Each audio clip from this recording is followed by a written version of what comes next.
Katy, Texas. So we got. I'll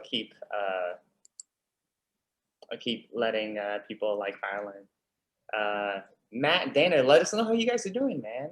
Like in quarantine, y'all. Like, how's your 2021 going so far? How's it started out?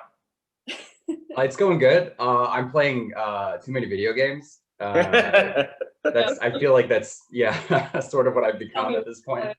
Which ones are you playing? I just beat like Dragon Quest 11, which is like a 50-hour game, and I just chip away at it every night before bed, and I finally got there. I saw the credits and I was just like, I'm done. It's enough. Nice. And what about you, Dane? No. I've mostly been trying to make bird feeders for my little porch. I've been obsessed with trying to get birds over to my porch to have something for my cat to watch. And they finally, after 3 months of nothing, I mean, it's been a little cold in California, but like they're finally coming, and I'm watching a couple birds right now. A joy. I'm very happy. Have you ever put the cat TV on for your cat? Like the like kind of YouTube channels that are just birds and stuff? She couldn't give a shit. Oh man, my cat loves it. My cat loves it. 4K birds. That's really funny. That's awesome. What have I been doing? Nothing much. In 2021, it's kind of off to a slow start for me. I told other people, but I think I was like ready to hit the ground running and stuff like that. But like everyone's kind of like easing into the new year and that kind of stuff. So I think that's what it's been like for me. I don't know. I'm really impatient sometimes. I feel like just kind of like I want to get, you know what I mean? Like when you're in the new year and you're like, all right, 2021, it's gonna be my year. I'm gonna hit the ground running, and then you're like, yeah, and you start running, and then there's like no one around. Yeah. Kinda, you know what I mean? Totally. Yeah. And you're like, this is not what it's supposed to be like, and then you kind of have to be okay with that. Yeah, I mean, do you guys do resolutions? I know not everybody does that, but is that a thing? All right, let's start with you, Matt. Let's start with you. What's your resolution for 2020? Oh man, put me on the spot. Oh God. You brought it up, brother. Yeah, I know. I wasn't expecting this. My resolution was actually like I really like I live in a tiny apartment. You know what I mean? And like I'd like to either move to an apartment that has a backyard, or eventually get a house or something. Because like before quarantine, I was totally fine with it, with my like tiny apartment. But like now I'm like going a little crazy. So that's my resolution. Just like backyard, 2021, it's gonna happen somehow. Oh, I like that. Nice and small and realistic. God, I hope. Awesome. How about you guys? Hannah? I'm kind of anti New Year's resolution, but I just have things that I want to do. Get back into figure drawing, make time to read more, make time to like get outside more and eat more vegetables because eat more vegetables. Yeah, Nice. I've not been doing that at all. What are you gonna start with? Mine is my gateway vegetable thing is spinach. So it's harmless, but like I hate vegetables as well. But like so I don't know how to cook. I'm so bad at cooking. I've been getting like I've been trying out different like meal boxes to try to teach myself, and so like cucumbers are new. I mean, don't cook them. Don't cook the cucumbers, right? No, you put them in a pan and you do the. Oh really? Yeah. Oh man, I've never. Garlic on top or something. Oh man, I got a gateway for you. Bok choy, amazing. If you saute garlic in the pan first, and then you mix in the bok choy and you put in soy sauce, or if you have oyster sauce, it's really easy and it's really good. Yeah. I love that stuff. Doesn't even taste like a vegetable in the end. That's good. Yeah, that's awesome. That's what we're talking about here today, right? Cooking. No. For you know what? For 2 hours we're going to talk about vegetables and like sauteing them and making them edible. That's it. That's the peak. I mean, listen, I also have a in aversion to vegetables, but I'm like, oh man, you got to do this at some point to stay alive. Past 50. Yeah, but broccoli, I hate it. I never grew into it. Like people said that, like, I would eventually like it, and I just never really. Broccolini, I like, but broccoli. I feel like that's a premise for a cartoon in the 90s. Like, he hates broccoli. That's all it took back then. Yeah. You know what I found out, Matt, is that for me to like spinach, just drown it in sesame oil.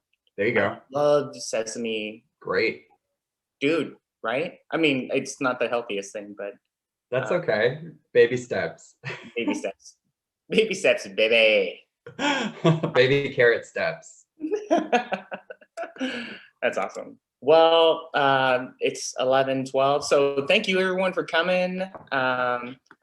We're really, I'm really excited and honored to welcome these two amazing artists and to sort of have a panel on like show running. And thank you guys for making the time.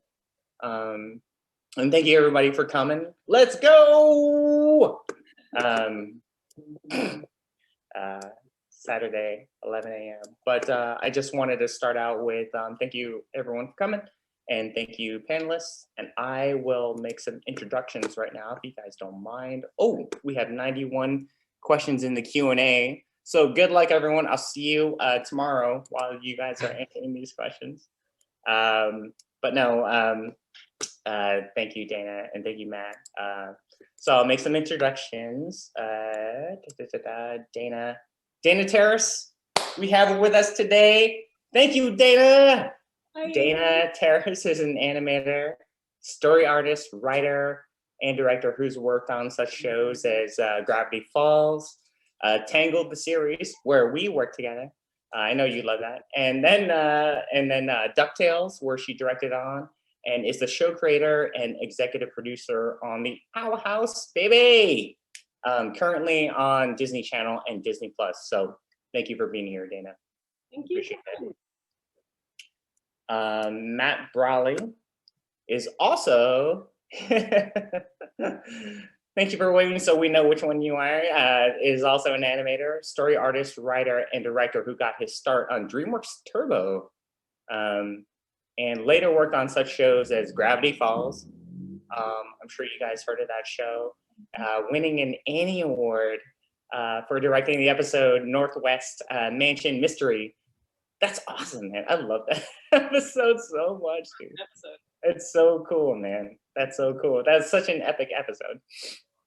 And then after directing on Big City Greens, went on to develop his own show and run his own show, Amphibia. So thank you guys for being here. Oh, the chat's not so bad. I don't know if I can, I don't know if I have to filter it down.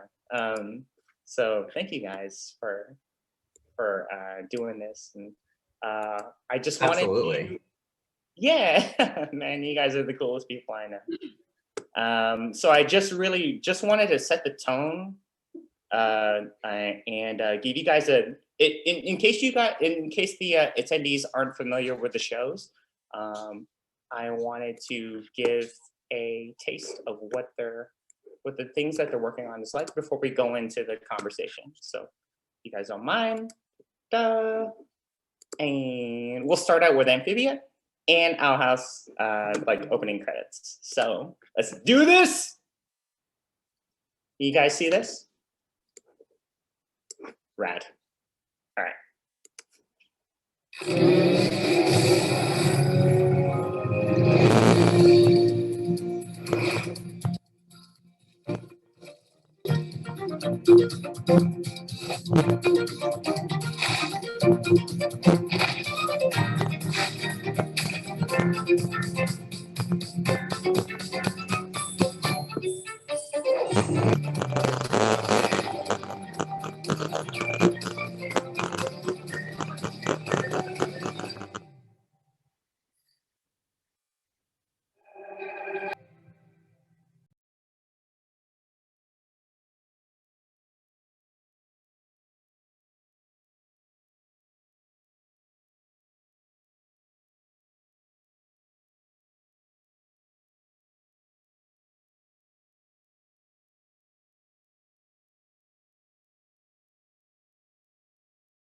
There they are. Yo. Pretty cool. Pretty rad. Pretty rad. Pretty rad. The owl one is okay, but the one with the frogs was pretty sick. No, nonsense. I like that witch stuff, man. Awesome. Yeah, thank you guys. Those are both really rad. Oh my god. And then yeah, how long you guys were developing your shows at the same time, right? There was overlap, right? There Was was there a little overlap, but you were pretty far ahead of me. Like by the time I was starting to write the script for my pilot, you were all like basically just greenlit or just about to start production. Yeah, and you consulted on early Amphibia too, like way back when. So yeah, I think it was, you know, I will fully admit I had sort of a unconventionally long development period, about 2 years. I would recommend the healthy amount is probably 1 year. I had almost 2 years of development, so I think there was at least a little bit of overlap. But yeah, I would guess about 6 months. My development was, I think, a little either a year and a half or a year and some change. Right. What a time. Right. yes, right. yes, and yeah. Hopefully there are questions about that. Yeah, no, I mean, there are a lot. So I just wanted to get it started with, you know, because a lot of like Rise of Animation is bringing people into the industry and how they can break in and that kind of stuff. So I wanted to start out with this. So where did you, we can start out, like, where did you guys go to school and how did you break into the animation industry? Dana, do you want to start it off? Yeah. I went to School of Visual Arts in New York City, and you know, this was almost it hurts to say, but it was almost 10 years ago, and SVA wasn't like considered right now. It's almost as well known as like Cal Arts for animation, or at least it seems to me. And we didn't have any connections with anyone in the industry over in LA. So, you know, the school was fine. I was super in debt afterwards. A lot of opinions about that. But I was, I got an offer in my junior year to do an internship over at Jib Jab Inc. Because someone over in that studio actually saw one of my student films online and just sent me an email. Like they found it on Tumblr. I was found through Tumblr. So I went over, got a job, not a job, but I had an internship over at Jib Jab Inc. for 2 summers, senior year. One of my fellow interns got a test to storyboard on Gravity Falls, and I was like, "Hey, yo, can you score me one of those tests? can you get me one of those?" Yeah. And I did a test, and they offered me a revisionist position. And before, like, Gravity Falls was already airing, but I had never seen a single episode. I didn't know what it was. I was like, "Oh, they kind of look like Simpsons, and the jokes are kind of funny. We'll see. We'll see what happens." And I went on. Actually, Brawley was my first director on Gravity Falls. And I remember the storyboard test. It was awesome. It was the storyboard test at the time was a sequence from Land Before Swine. Yes. Yeah, for sure. And then Brawley, you came from Cal Arts, right? So like talk us through that whole like journey for you, man. Yeah, absolutely. So you know, I went to Cal Arts. I went there for all 4 years. I always wanted to be in feature animation. You know, when I was in school, I actually wanted to be a character designer for a long time. Yeah, no, absolutely. And you know, a lot of my career has been a little bit of like bobbing and weaving and like going with whatever momentum there was. You know what I mean? Yeah. So I was doing character design in school. And at a certain point, I kind of just realized that the numbers were against me, where it was like, okay, there are 8 board positions per show or whatever, and there's only like 2 character designers. And it felt like at the time for feature, the same like 9 guys were kind of doing all the character designs for like everything. So I think at a certain point I got inspired to switch to storyboarding. And when I graduated CalArts, I did what is called a storyboard test for DreamWorks. And so actually DreamWorks, to get into their apprentice program, which is their kind of like straight out of school entry-level program, you had to do a test. And I did a test for Kung Fu Panda. It was a sequence about like Po and his dad delivering dumplings for a feast. And I think the prompt was something like, you know, they meet a robber on the way or something happens. And then it's like, action, you know what I mean? And so you had to just come up with whatever it was. I remember specifically, I was really pressing up against the deadline because, you know, it was graduation. I was also about to go to Bangkok to visit my family. So like, I remember desperately like printing the pages because it was all, it was physical too at that point. And so like turning in this portfolio that had this storyboard test with Po and his dad. And I remember interviewing for the job like in Bangkok at the time, like they called me over there. And it was crazy too, because like for me, all I wanted was to get into feature boarding. And then I did get the job and I was so happy. I remember just pumping up Hall & Oates like in my room and dancing around. I was so happy. And then when I got to DreamWorks and I started working there, I realized, I think in about 3 or 4 months that I didn't really like it. And that was kind of heartbreaking for me because it was like, but this is the thing that you said you wanted. You know what I mean? We have you on record saying this is the specific thing you wanted. And then on Turbo, you know, I was just doing a lot of coloring the snails because in the animatic, you couldn't really tell who was talking because all the character designs look really similar. So I was kind of coloring them to make sure you knew who was who. And I remember at the time just feeling so impatient. Bobby, you actually mentioned, you know, impatience and feeling like you have this creative energy that you need to unleash. And I felt like I wasn't doing it at DreamWorks. So I heard that there was a show in development called Gravity Falls that Alex Hirsch, who I'd never worked with, but who I really admired. I loved his student films. He was a senior when I was a freshman at CalArts, so I never really interacted with him. But I went with a couple other DreamWorks folks to go visit the studio, TVA at the time. And I think in a group of like 5 DreamWorks storyboard artists, I was the only one who was like seriously, you know, considering leaving. I think everyone else was just there to spy, like just to kind of like see what was going on. Actually, Rad was with me. Oh yeah, I remember we all went together. And I was just enchanted by the characters and the premise, and I got a storyboard test and I took it.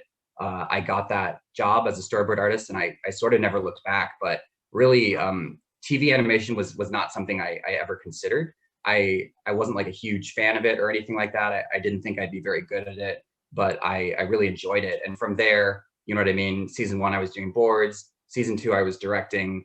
Not because I was the best board artist, because I wasn't, not by a long shot, but I had really good communication skills.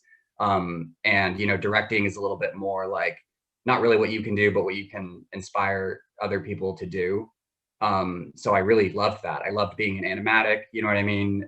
And so I had a really good time on season 2 directing.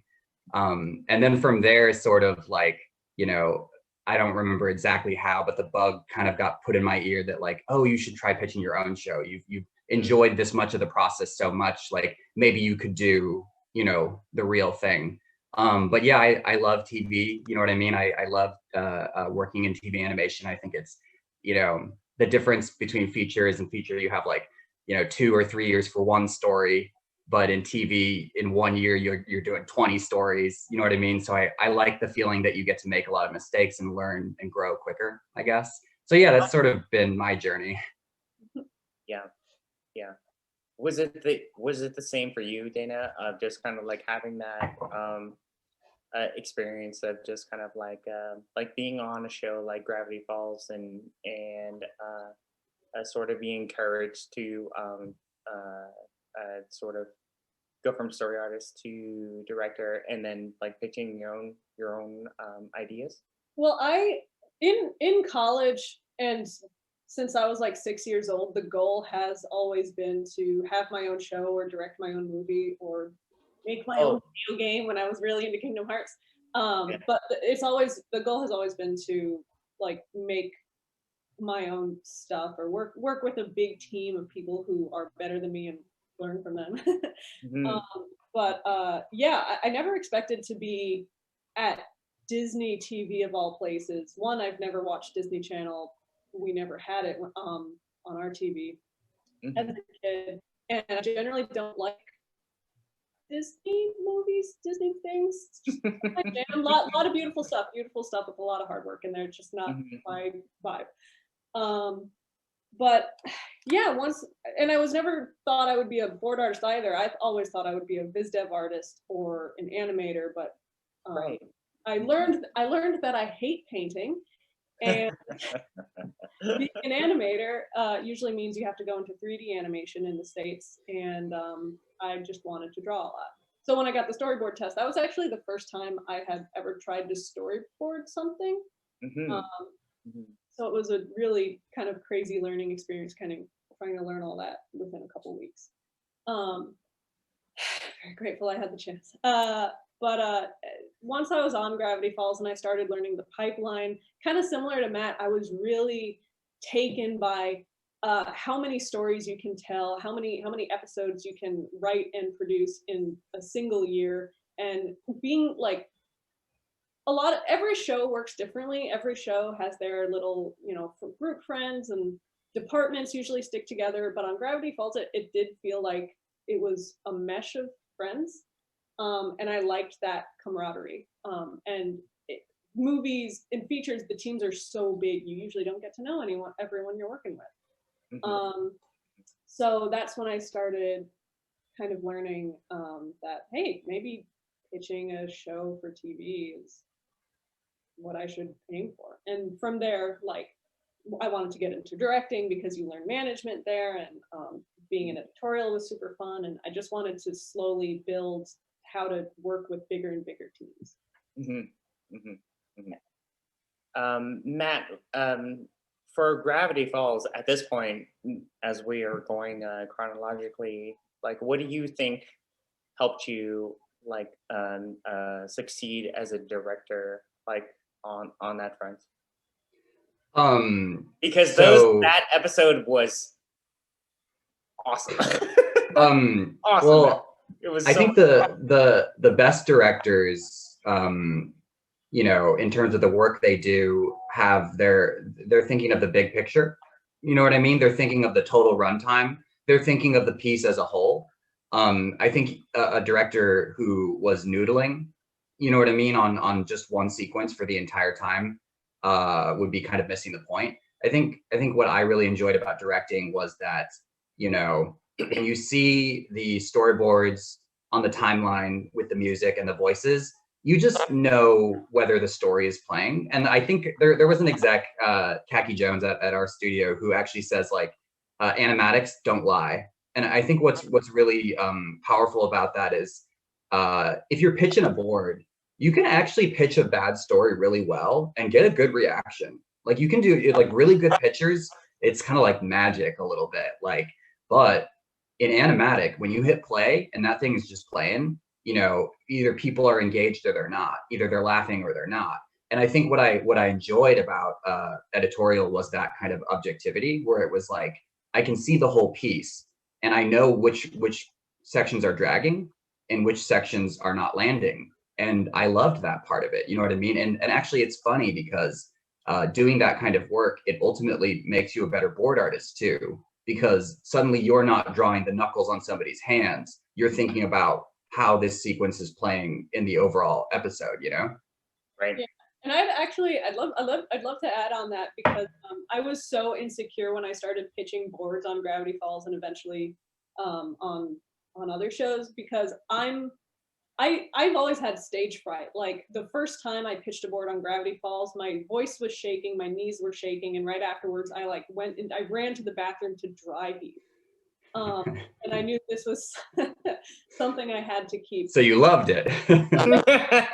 But like, it was something that I like wanted to get better at. But I was so mad because I can't do voices. There are some pitchers, some artists who can do every voice of every character and pitch it so well, even if their boards aren't great, or they're missing something, like they'll knock it out of the park. And then there are some board artists who are quiet and timid, and their boards are incredible, but like pitching like that, just it can skew how you view a board. That's why, yeah, I love animatics. I love working in editorial, because you get to see like, oh, this is working, and that's like an objective fact.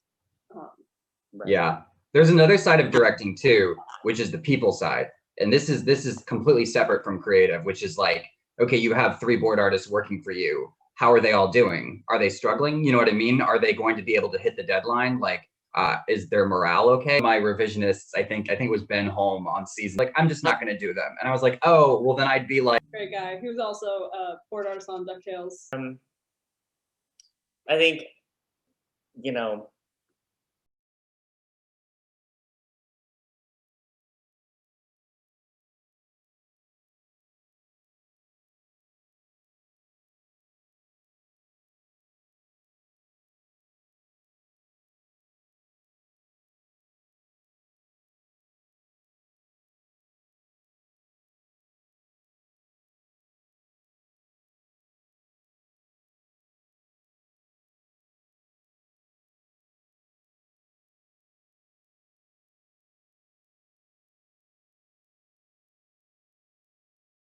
it's always sort of like a thing of just kind of like how you come up with, like, you know, like other artists, like that you came up with it, and yeah, and kind of work with them, and all of a sudden it kind of comes down to, oh, I don't know, like you'd have to have them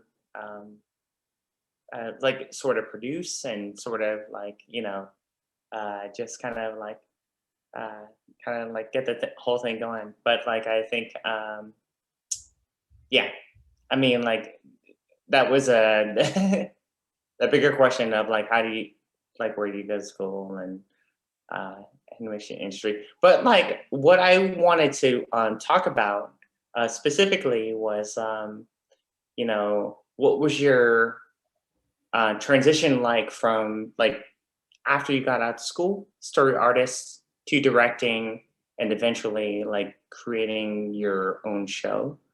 So like how do you, I don't know, like I guess how do you feel about like kind of like jumping from thing to thing?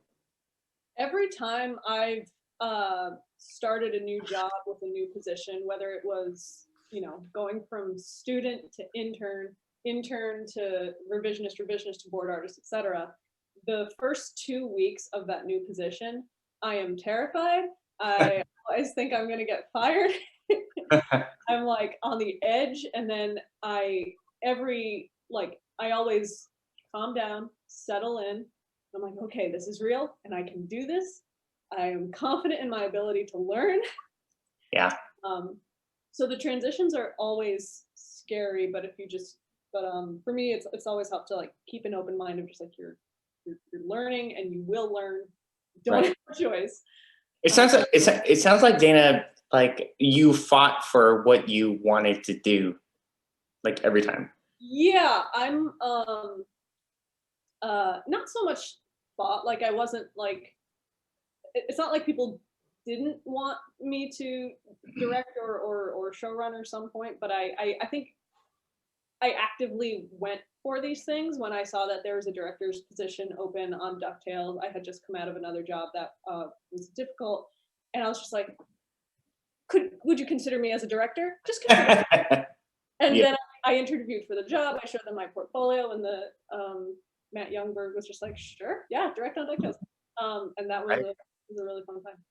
Cool. that reminds me, Dana, actually, of how like I think about opportunity a little bit, which is, and this is silly, but when I was in elementary school, we used to do this awesome thing. It was called 3-team capture the flag. Oh, it was so fun. So it was, you had 3 teams of kids, and all these flags going around. It was like the most fun.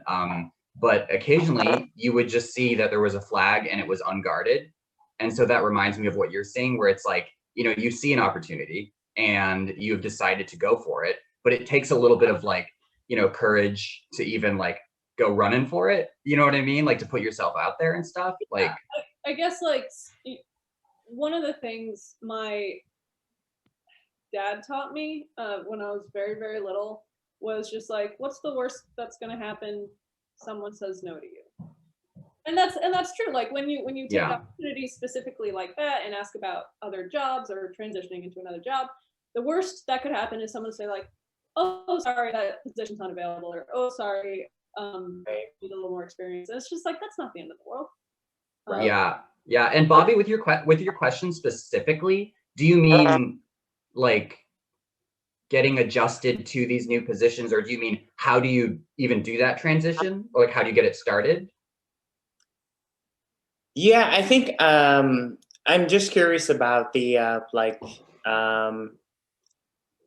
from the different positions, like story artist to directing and that kind of stuff. How does that happen for you guys? Like, how does it organically? Yeah, like how did it? Yeah, that's a really, and that's sort of like the $1 million question. It almost is as hard as like how do you break in the first place? You know what I mean? But I think a lot of it is like comes down to relationships.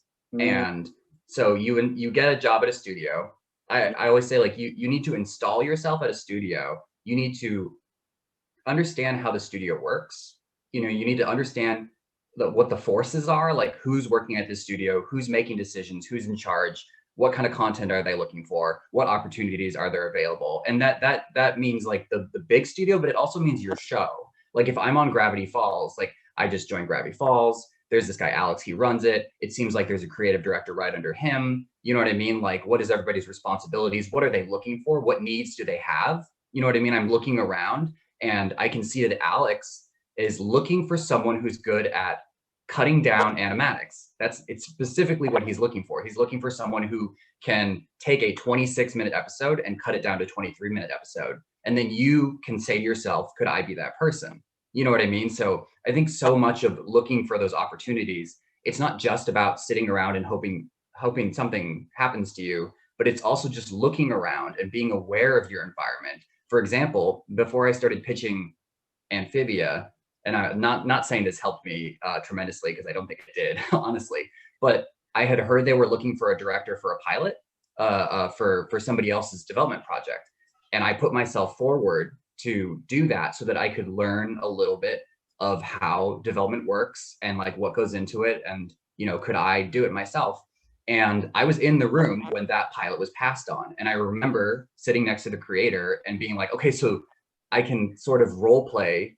I'm in his, chair. I'm being told no. What does that feel like? You know what I mean? So a lot of it for me was like really installing yourself, learning, growing, seeing what's happening around you, and looking for those opportunities that Dana's talking about, where someone's like, oh yeah, there's an open position on DuckTales. I mean, we don't know who's gonna fill it. And then she's like, maybe me. You know what I mean? But DuckTales, maybe me. yeah, maybe me. Yeah. Like I think that's so valuable. And then when it comes to pitching shows, like Amphibia was my third. I had 2 pitches that I was trying to get going at Disney TV, and they just had no traction. You know what I mean? But like even those rejections were learning experiences. So yeah, I guess that would be my take, Bobby, which is just really get someplace, learn how it works, and like ultimately too, you want to learn how a show works, like just in general, like you want to learn the pipeline in and out so that by the time you do get a show, like you are the dog that catches the car, you can make the best version of that show. Because I sort of think the worst thing that could happen to you is that like, and a lot of people do this and like talk about it, which is like, I'm going to go straight from school and I'm going to pitch a show and like, I'm going to get it greenlit. And like, that can happen. You can absolutely do that. But then you might find yourself in an EP position and you have no idea how anything works. And suddenly the schedule is going, you know what I mean? And like you don't have a safety net, and they'll probably pair you with some old like crusty EP who's gonna just boss you around, and like your vision's gonna get like squashed down by this person who's been waiting 20 years to do exactly this. You know what I mean? And I find that the most successful showrunners know the pipeline in and out, so they know how to twist it to help their show. Like even I was a director before I started getting into development, and even then I wish I knew more, or like I knew more about the production side of things. It's just the more you know, the more power you have when you are a showrunner. Exactly. Yeah, that's awesome. Okay. So the next one. So these are questions from our Rise Up Animation Discord, like I said before. So the first one is, and forgive me if we sort of like checked in on this kind of stuff before, but the first one is, what was the process of pitching your shows like? Do you have any advice for creators when it comes to setting up a pitch Bible for their story? Essentially, what was your pitch Bible, like development experience? Go ahead. Well, as far as getting the pitch in front of people, it's a very short answer for me. It's like I had been working at Disney for about 5 years at that point, so I knew I wasn't close to any executive, but I just knew their names enough to send them an email like, "Hey, I have a pitch. Would you be interested in looking at it?" And the meeting was set up. So having the benefit of working at the studio definitely helped. As far as what my Bible looked like, it was roughly 15 pages. Start with the main characters, like a page on each main character and what their likes are, dislikes, goals, obstacles, a rough arc that you're planning, but you never want to. I didn't go into great detail in my pitch Bible because I kind of wanted the executives to feel wanting more, like, ooh, but what's going to happen? You have to give enough to be like, this is fleshed out, but also not so much that you're giving everything away. Right. Included a couple pages of side characters with just paragraphs, 2 pages of episode examples, just premises, just 2 or 3 sentences on a premise. And enough pictures, either drawn or mood board type pictures, to show what the vibe is going to be. And so when I slid my Bible across to the Disney executive, filled with like Hieronymus Bosch and all this like kind of pseudo-Catholic imagery and just like this hellish shit, and they were like, "Cool." I was just like, okay. This is not a show they were looking for. I was just like, what if? And they were like, why not? So it was Nice. Yeah, that's awesome. That's amazing that they went for that though, Dana. It's wild. It's fully wild. I still can't believe it. I'm like I won't get into it now, but like season 2, we're doing some stuff that's very close to the original tone of the Bible, and I'm just like, okay. Whoa. Let's get into it. All right. How about you, Bradley? Yeah, I feel like we've fielded this question a couple times actually together. I feel like we did like a whole CTN thing about specifically pitch books, and I think that Ghost Story. Yeah, the hospital, ghost hospital. I think, when we were working on that together, we found a lot in common with our Bibles, which is like they were relatively short. They were very clear and direct about like, this show is about these 2 characters or these 3 characters, you know what I mean? And really, like Dana's saying, at least for, specifically TVA, because again, every studio is different. The characters are the engine to the show. You know what I mean? This is a character-based show. Really, you want to be able to drop these characters in different situations and just have great episodes like that. I've seen a lot of Bibles that were too long, like 30 or 40 pages. And like world building, and yeah, which is, you usually leave that stuff for the middle of the page or the middle of the Bible. My bad. Yeah, like the world and stuff. I think we're all nerds though, and we all really want to get into it. You know what I mean? Like that's 100%. Like I totally get it. Like, but like if you do have 30 pages of like, lore and backstory, just make sure it's at the end. Put those characters first. Just like this is the reason to watch the show, characters you love, you know what I mean? I think that's always very helpful. But you know, the tricky thing too with pitching and pitch books is that it is unpaid. You are not paid to make a pitch book. Okay.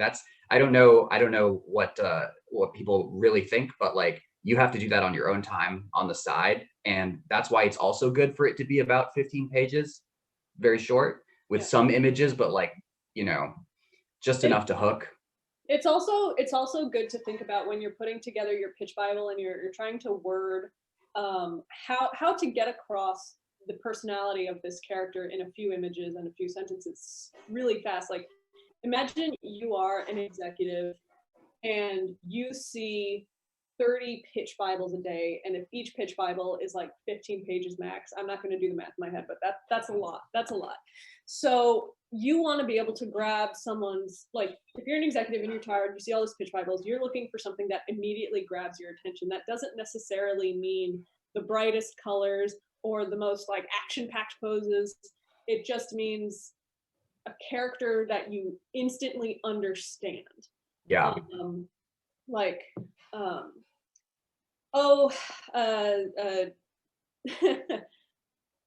I think I remember seeing the original Bible for Amphibia and like understanding Anne immediately and being really impressed by that. Like, oh, she's a teenager lost in this world, but more than that, like she came from a group of friends who she got some bad habits from, and she's learning to do better with her new little frog friend.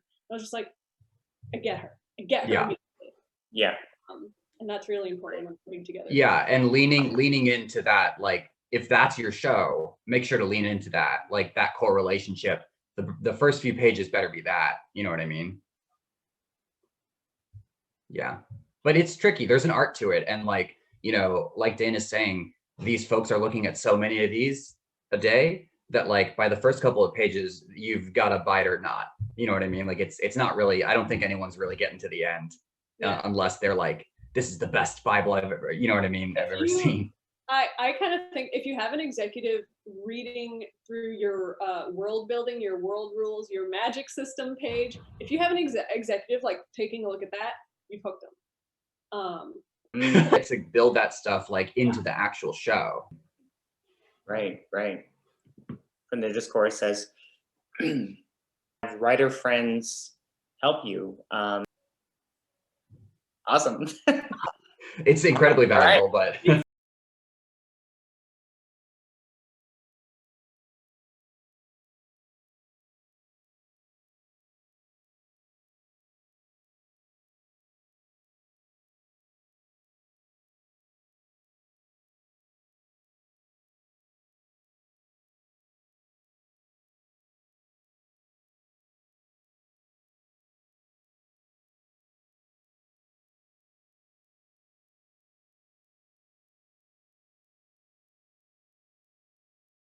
It's incredibly valuable, yes, but it's not completely, like for example, I think about Matt Youngberg and Frank Angones for DuckTales.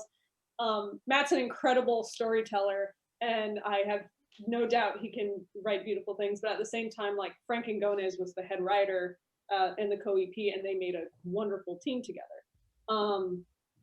That being said, Raleigh, I think both of us had a big hand in writing our pilots. I had a couple writers help me with punch up and to give consent. Yeah, I was gonna say that, yeah, like script writing as a skill, absolutely very important, but neither of us had it. Like, you know what I mean? Like we had to learn it. Yeah, my pilot was the first time I ever wrote a script. Oh, wow. It's daunting, but it's also just a good chance to learn a new skill, and that's fun. Yeah, I think it's really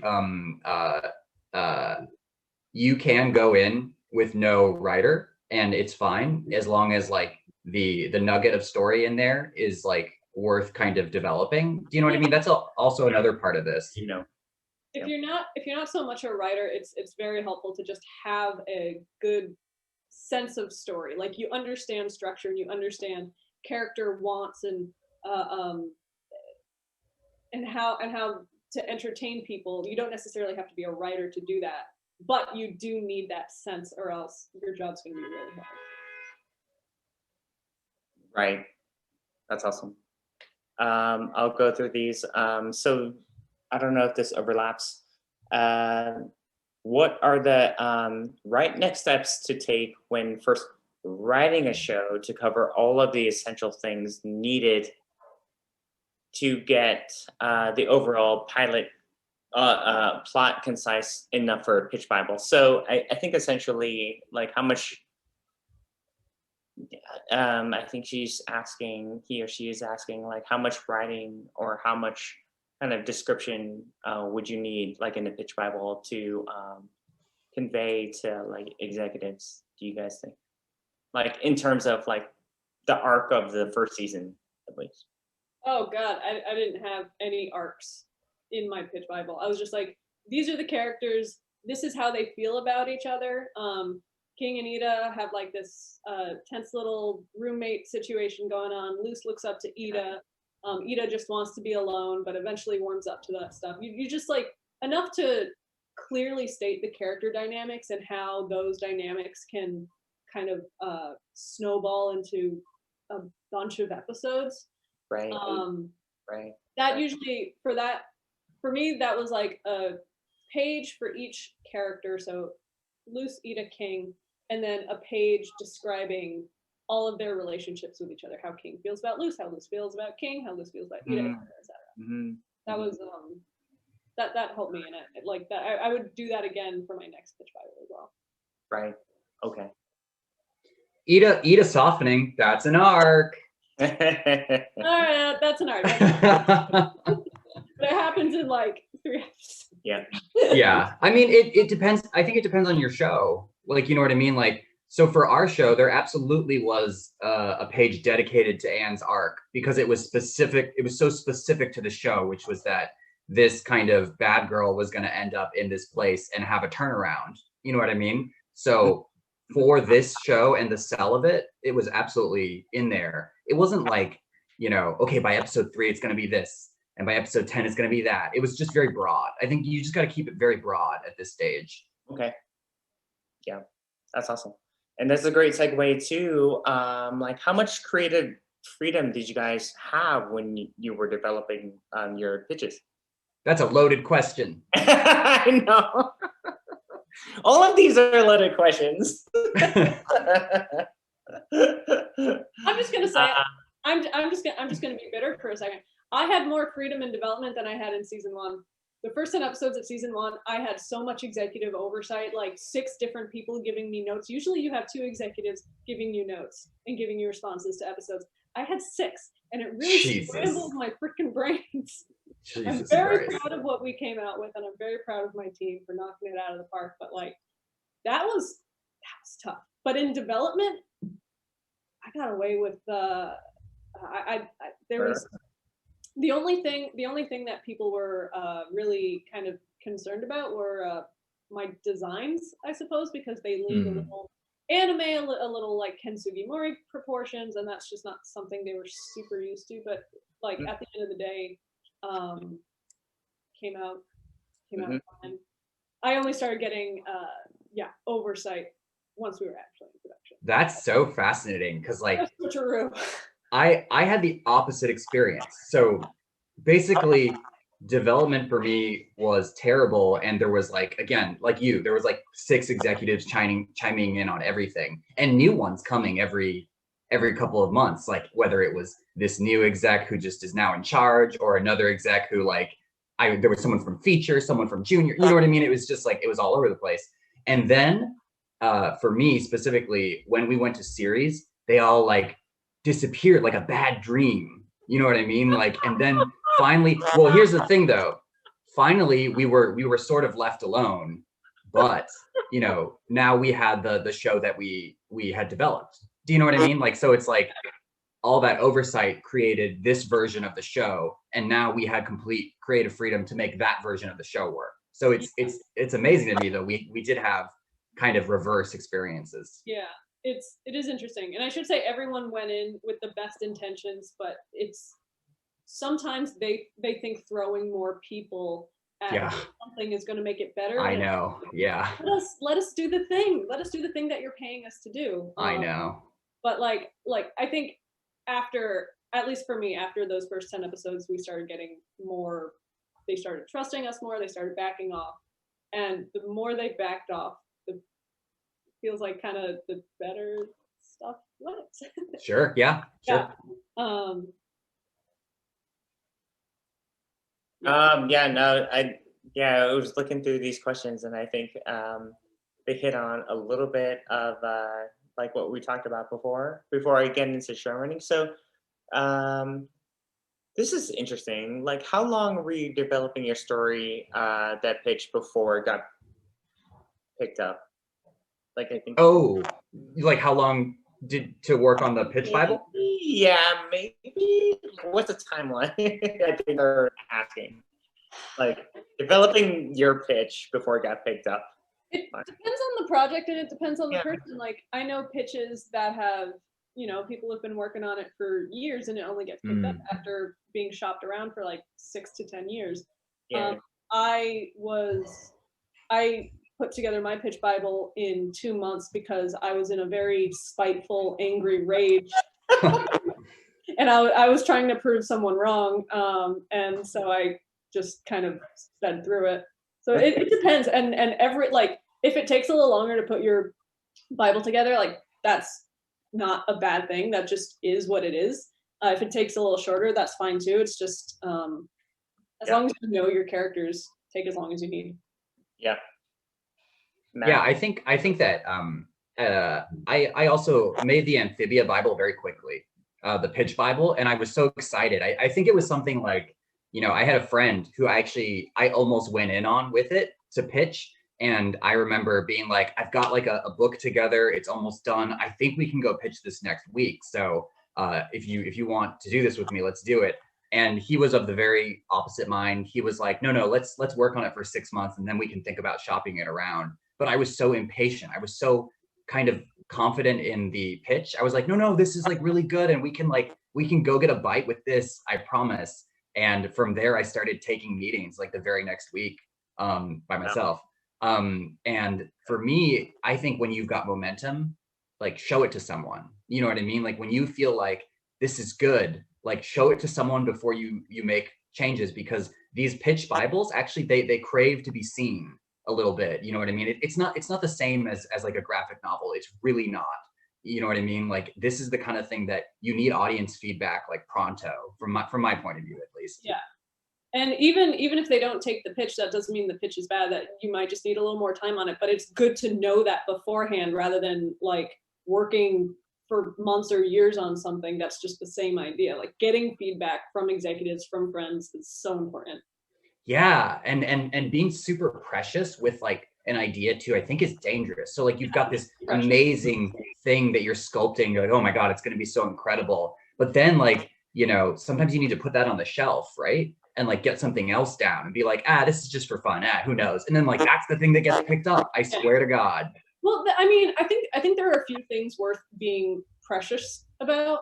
Like if you want to show a female character, or for me, like having a bisexual main character, like I'm not going to get rid of that for something else, but for more like world building or like, I don't know, world building, designs, inspirations, just like that all that kind of stuff, I feel like I can be less precious about, as long as my characters, the characters that I want to get across, can get across.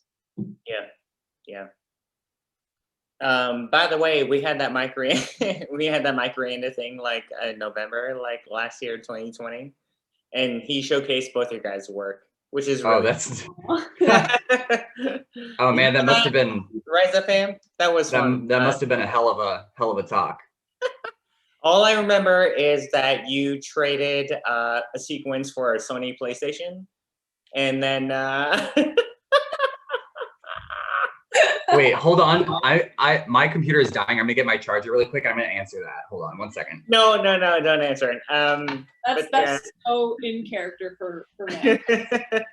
But yeah, like last year in November, Dana, as you know, we had that like Miranda like story workshop for like 4 Sundays, and he shared your work, and he shared Bradley's work. So Mike Randall's. Can't wait for his movie, Connected and or Mitchell's versus the Machines. I forgot. no, went back to the original. Yeah, man. Mitchell's? Went back to the original. Yeah. I've seen good. a couple finished sequences from that movie. But you know what fascinated me, Dana, too? I mean, like on a personal level, is like how you guys all met, like on Gravity, man. Like you, Randa, like probably like Gravity Falls was just like Alex put together a team. Like I wasn't on for season 1, but season 2, the team was just, we were all close. We were all hungry to learn and to like make our own stuff, and it was just a good vibe. Yeah, there was a real like iron sharpens iron mentality there, where it was just like we were always pushing ourselves to do like our best work, and I thought that was, it really did feel like school. And it was like we were like constantly showing each other our work too. Like I sat next to Mike Cube was right next to our character designer Robert Ryan Corey. And yeah. We would show, I would show him work to get like feedback all the time. And Ben Home, me and him, we were doing the famous 50s to just like brush up on our environment. I really enjoyed it. It's weird. You probably went through it in TVA highlights, right? It's definitely was so basically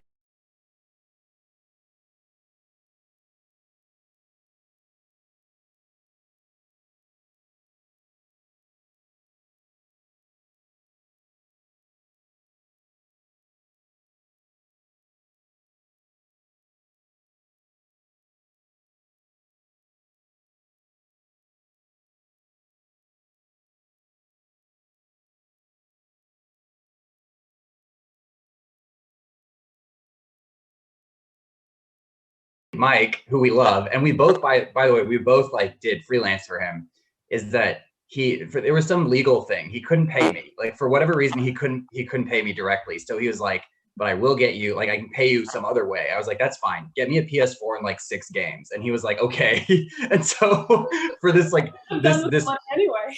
Yeah, this proof of concept like board sequence for way back when, that's how I was paid, and it was great.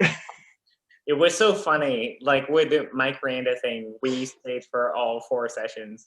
And then, by the way, every one of them were like 3 hours. Oh and my I think God. they're on YouTube. But like at some point, dude, they're all 3 hours. Yeah, and then at some point he showed Dana's sequence and he showed Matt's sequence, and they were both hilarious. But like he loves you guys. From Connected? Yeah. Oh shit! God, I did that so long. I did that in Flash. I drew all that Flash like on my crappy little laptop because I was living in London at the time and I didn't have any money, and my like weird little oh my gosh. He didn't get Sony's approval at all. He just showed him, and no, I mean yeah, exactly. He's the sweetest guy. Like he told us both like, hey, I couldn't like get you in the special thanks, and I was like, oh dude, we know, like, you know what I mean, like we don't care, it's cool, man. We were happy to help him like in any way, I think, at the time. Yeah. Can't wait for that movie. I think it's gonna be good. Should I continue with the questions? What do you guys think? Okay, cool. So the next one is, how do you work with studio notes? And then what is the most frustrating thing of the development of your shows? You can dodge questions if you need to.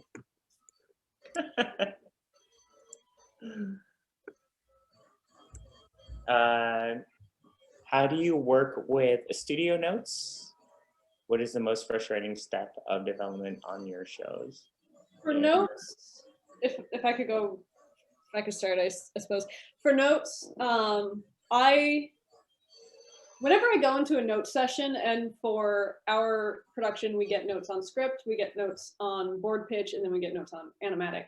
But I always go in, and before executives say anything, I usually have my own list of like, this is something I want to hit, this is a line I want to change, this is an emotion I want to explore a little more, this is a sequence that I think we'll need to redo.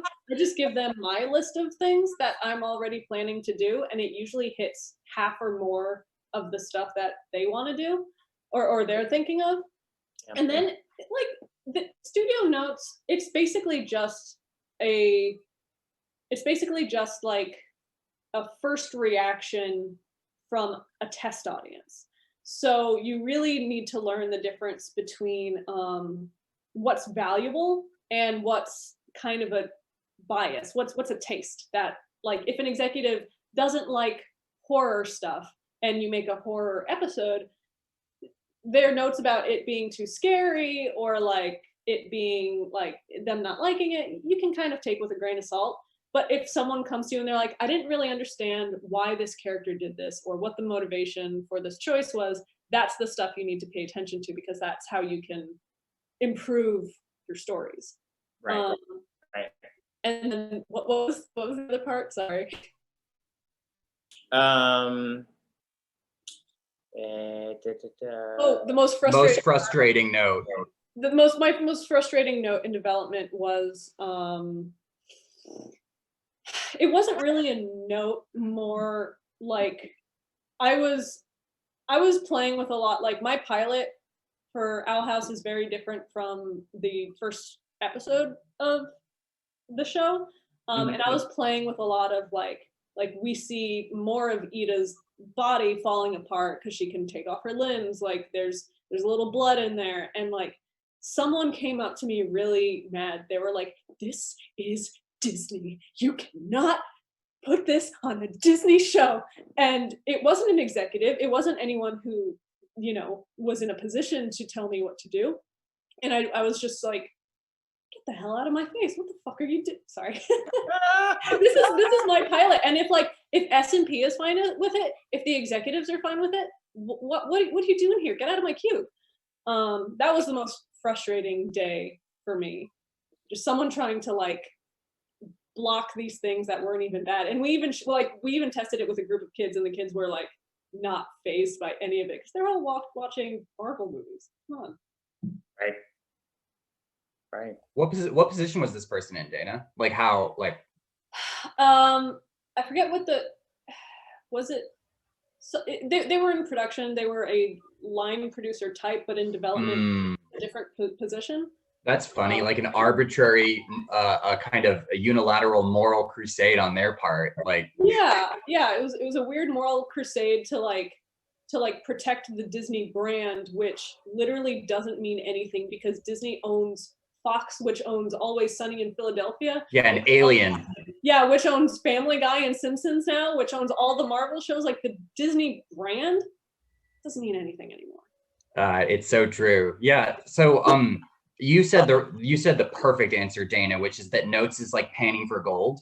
So you're sifting through and you've got all this gravel, and like some of it's like garbage and not helpful. So, but there are little nuggets in there that will really help your story. And so it really is developing an instinct for like, what's actually gonna make this the best thing it can be, and what is just like weird personal taste stuff. And actually about the S&P thing, you know, something we never should do is second guess ourselves in terms of like, oh, is this gonna be okay for S&P? I remember we had a scene where a character, they have an axe in the back, like an axe in their back. They fall forward and you see the axe, right? And I remember there was an exec who was like, maybe that's too harsh. And we were like, oh yeah, maybe. And then like, so we changed it, but like S&P never had a note. You know what I mean? So like later when I saw it in animatic, I was like, make it the axe. Like what? Like, I can't even tell what that thing is. Make it an axe. And then S&P was like, I mean, he's not dead, right? It's fine. You know what I mean? So it's another example of just like following your gut and not don't like, maybe it's a problem. It either like it is or it isn't, or you know what I mean? Like, I say push the envelope until someone says like, this is going a little too far, and then you can have a conversation about it. Yes, and we have gone too far, by the way. Like, I'm sure you guys have, like, as well. Like, I do remember. There's some stuff though that like I've been having a pretty wonderful time with S&P in second season. Like the stuff they note is like, yeah, okay, I figured, but the stuff they don't note, I'm just like. Yeah, there's some stuff though that like they did give a note, and I was like, yeah, we'll take it out. You know what I mean? Like, it's totally messed up. Like that kind of thing. Yeah. I mean, let me go through these really quick, guys. Like Matt and Dana. I'm also. Sorry, go ahead. I'm sorry, Matt. I'm okay to go a little longer. How are you feeling? Yeah, I'm fine with it. Like whatever if you guys want to go to like 12:45, I'm totally fine with that. Like whatever you want to do. I'm all good. Uh I wanted to respond actually to that last question a little bit more about the frustrating note. I think the most frustrating notes that I got in development were the ones where someone would watch something, they would lean back in their chair, they would do this, and they would say, something's missing. You know what I mean? Like the most kind of like vague kind of feedback you could ever get. Something's wrong, but I don't know what. Like no, and that's I very common. All our feedback is always. I know exactly. It's just like it's missing a certain, and you're like, what?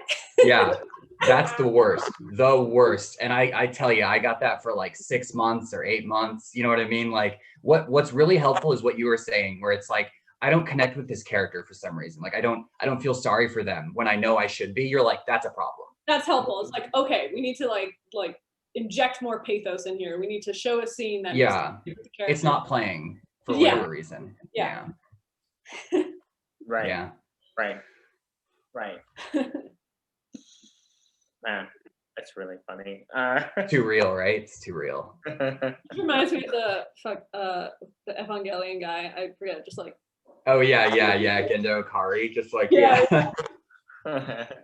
not saying much.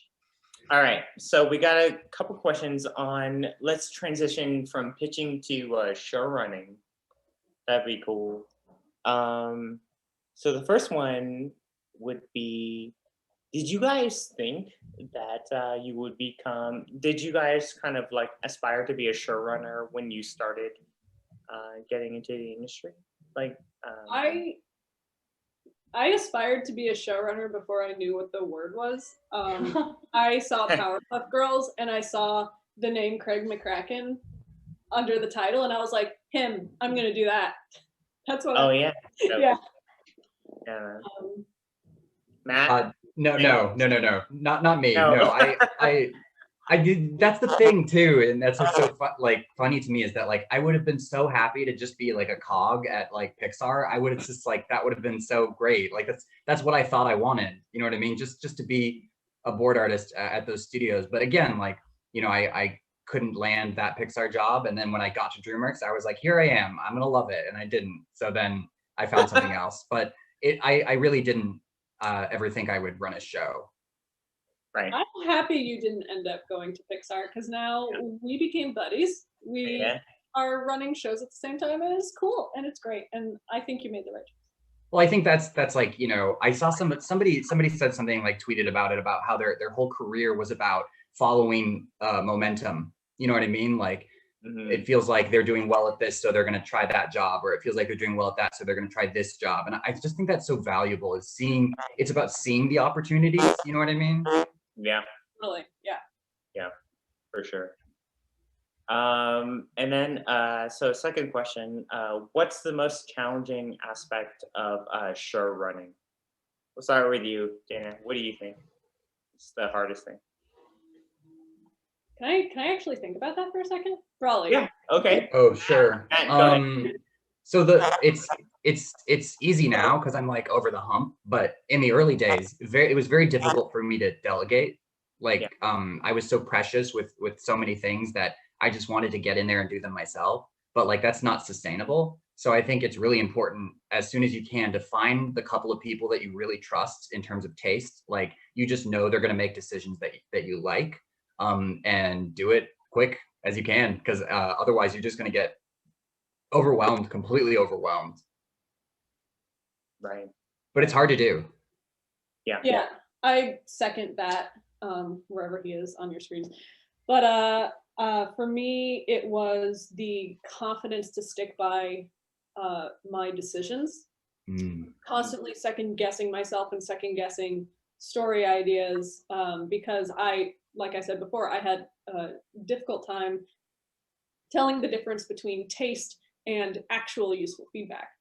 So it got my brains turned into scrambled eggs, and I made a lot of back and forth decisions that I wish I could take back, because it would have saved a lot of people a lot of time and effort. So, you know, yeah, just sticking by my gut and like making hardcore decisions was. How did you get there? Because that is still difficult. You know what I mean? For me sometimes. That's not so difficult for me anymore. I don't know when. I think sometime in the production of the episode of like Understanding Willow, which is, I forget, what was it, episode 14, 15? I forget. Sometime somewhere in there, I was just like, fuck it. I'm gonna do the thing. I'm just gonna do the thing. Me and the team, the writers, the board artists, the directors, we're all just gonna do the freaking thing that we want to do. Just leave all the other like thoughts and notes out of it, and we're just gonna do what we want to do. And that was kind of very freeing.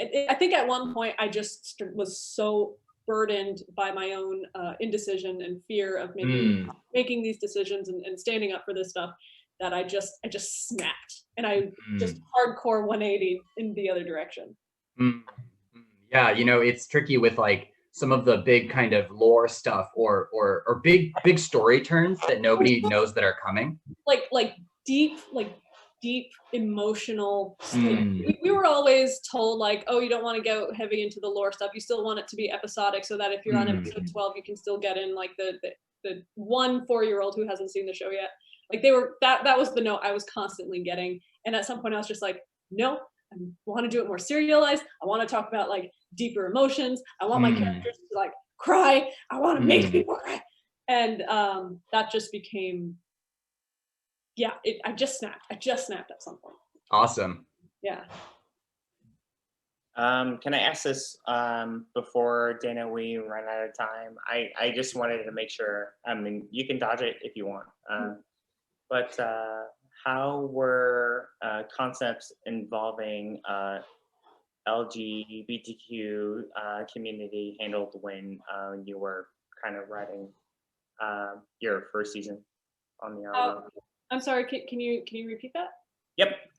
So how were concepts involving the LGBTQ community handled when writing the Owl House? Right. Well, in development, I was very, very open about like the main character being bi and potentially having some stories relating to that, and just being like playing it as very normal. And I said that to executives, I said that to people working around me. I just wanted to make it as clear as possible. It's like you always hear about people in studios having to, you know, pull a Trojan horse and like sneak that stuff in. And that like, I respect a lot of people for doing that stuff, because, you know, without Noelle doing that for Shiro, without Rebecca doing that for Steven Universe, we wouldn't even be able to do this for all these other shows. And that's a difficult thing to do, but I'm very bad at lying. I have a very expressive face, and I would just ruin it for myself if I even tried. So I was just very open about it, like, hey guys, if you want to work with me, this is gonna have to be the thing. And almost everyone was on board. And I say almost because as soon as I was greenlit and we started production, I had to sit down with an executive who told me, you cannot do this. Absolutely not. It's like, we have an international market to think about, blah, blah, blah, all this stuff. And I freaked out. I was like, you're telling me this like while we're in production, while I'm moving into my office, like, fuck you, fuck this, fuck everything. And I was ready to walk, but a couple days later, I was given the okay, but basically that executive, like, it sounded like he thought about it, he talked about it, there were some discussions with the higher ups, and in the end, since then, it's been very supportive. Sorry. It has been supportive. People have been supportive. The direct executives that I have are supportive, and I have and you know, show episodes like Wing It, like what we can do, like how many times can we make this character blush before. We didn't get dinged on anything, so it just encouraged a creator coming up to just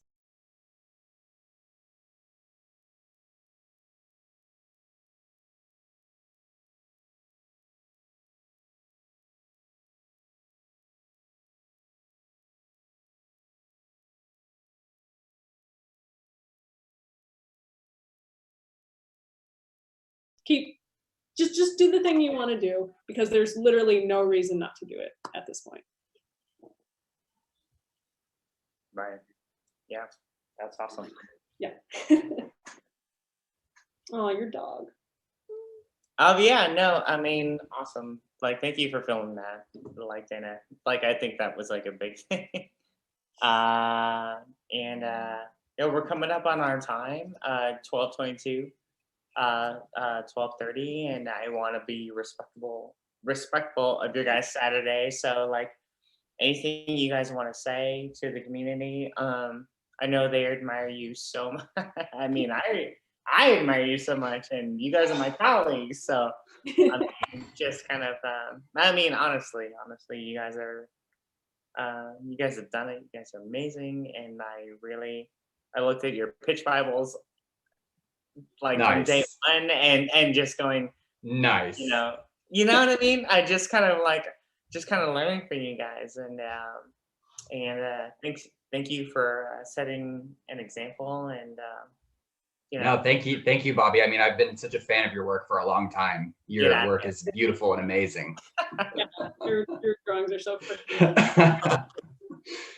Dana, do you have anything you want to talk about? Whenever you're if you're ever trying to figure out if you would be good at something, or you don't know if you should try a new job or try to pitch something, just try to think like, fuck it, why not? That thought has led me to a lot of opportunities and has led me to learn a lot of new and interesting things. Sometimes it doesn't work out, but when it does, it's really cool. Follow your gut, have confidence in yourself, and just keep learning. Yeah, I just springboard off of that, and I completely agree. Is just that, like, if it's not you, it's just going to be someone else. So it might as well be you. You know what I mean? Pitching your ideas and getting your stories out there. I think something that helped me is just that, like, it's all sort of fake. You know what I mean? Like, nobody really knows what they're doing. Like, even the most seasoned showrunner on their new show is going to be like, oh, fuck, I don't know. You know what I mean? Like, at some point. Absolutely. So, like, if that helps you to know that, like, none of us really know, we're just doing our best, and then you can just kind of go for it, I feel like. Mm-hmm. Mm-hmm. Very true. It's like weirdly true. Yeah, I mean, I know every episode, it's always a new challenge. Yeah, it's a completely new and unique challenge, and it's like learning from scratch all over again, and you're at the end of your season. It's yeah, and it just goes for the whole industry, like writing in general. My head writer, who's such an amazing guy, his name's Jack Ferriolo. He's been working for 20 plus years in the business, and he says the one thing that is always the same is that nobody knows anything. You know what I mean? Like, there will be a lot of fronting, and there will be a lot of people claiming to know exactly what works, but at the end of the day, we're all really just throwing stuff out there. Right. Yeah. And then can I just ask you guys too? I mean, like, you guys have both done it. Like, how do you,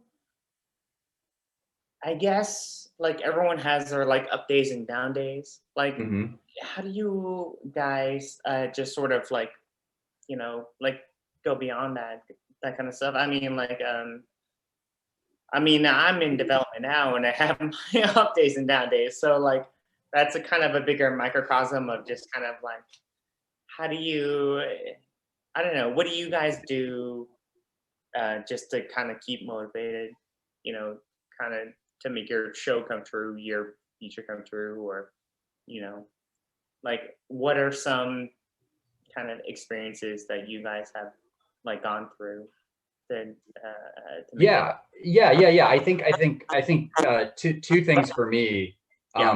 On the art side, is there a film or a painting or something that just, like, every time you're doubting, like, you can look back at and just be like, this film it's everything I love about this medium. And, like, for me, it's Spirited Away. Like, anytime I'm like, I don't know about this industry, like, I'll watch Spirited Away and be like, but I love that movie. You know what I mean? Like, that kind of feeling. So that's on one side, which is like, that's how I get myself motivated again, is just keeping like a very small collection of like these things, like, oh, my precious, these are what keep me going.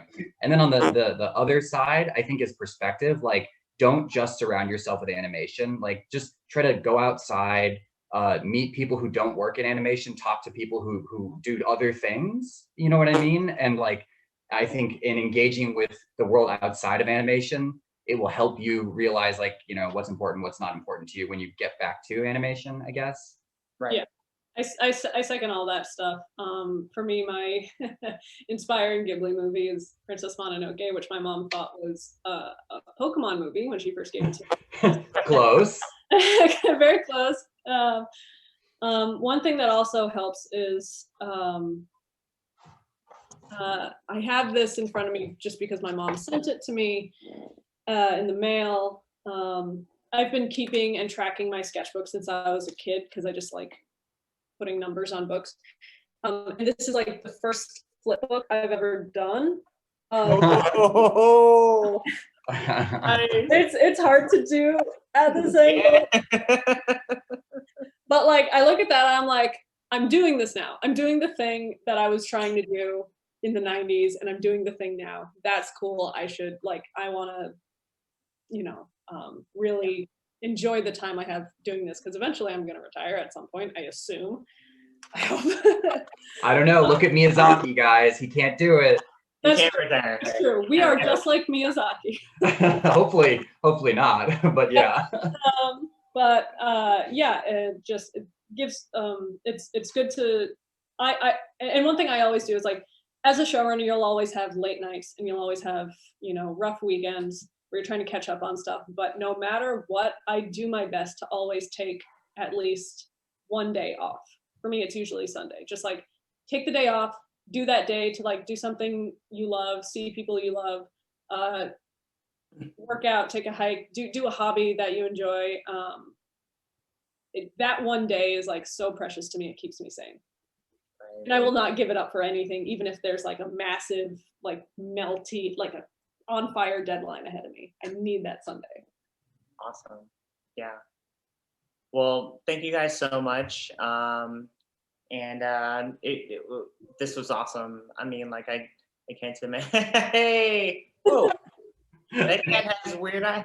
Fake eyes. Also, get a cat. Get a Get cat. a cat. Get a cat. My cat's not here. Where's my dog? Hold on. I mean, it really does help. Like petting these. Yeah. Oh yeah. Pet meetup. We're gonna do this. Pet meetup. Ooh. What do you think, Domino? You know what's up. But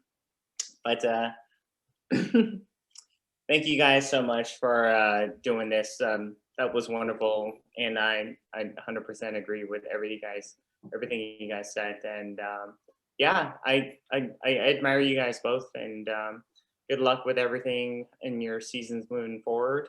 Thank you everybody for coming. Thank you, everyone. Sorry we couldn't get to every single question, but yeah, I hope it folded into like everything we asked them so far. So Dana, Matt, Bradley, enjoy your weekends, enjoy your Saturdays and Sundays, and we'll see you guys again soon. Thank you. Bye guys. Thanks for coming. Thank you.